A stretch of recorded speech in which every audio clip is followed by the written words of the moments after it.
So it turns out that the photoelectric effect is not the only evidence for the fact that light has these particle-like characteristics.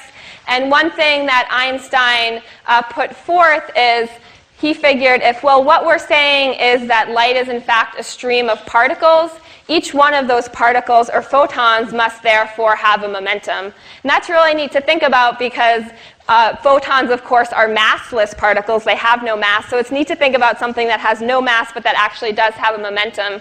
And the relationship that he put forth is that the momentum is equal to Planck's constant times nu divided by the speed of light, or it's often more useful for us to think about it in terms of wavelength. So since the speed of light equals lambda nu, we can say that momentum is equal to h divided by lambda. And there was experimental evidence that came along that supported this, and this is called the Compton scattering experiment. And this was done by Arthur Compton, and basically what he did was he took X-ray light, which had some frequency, which was a very high frequency because it was X-rays, and he shot it at a stationary electron.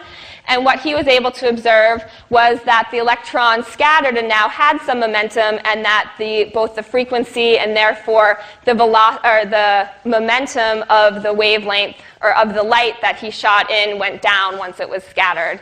So what he's showing here is, first of all, that the light has some momentum, and when it hits an electron, it can actually transfer some of that momentum to the electron. So the transfer of momentum from a photon to an electron is what was being observed, and it was seen as completely separate evidence to the photoelectric effect that, yes, in fact, light is behaving in these particle-like ways.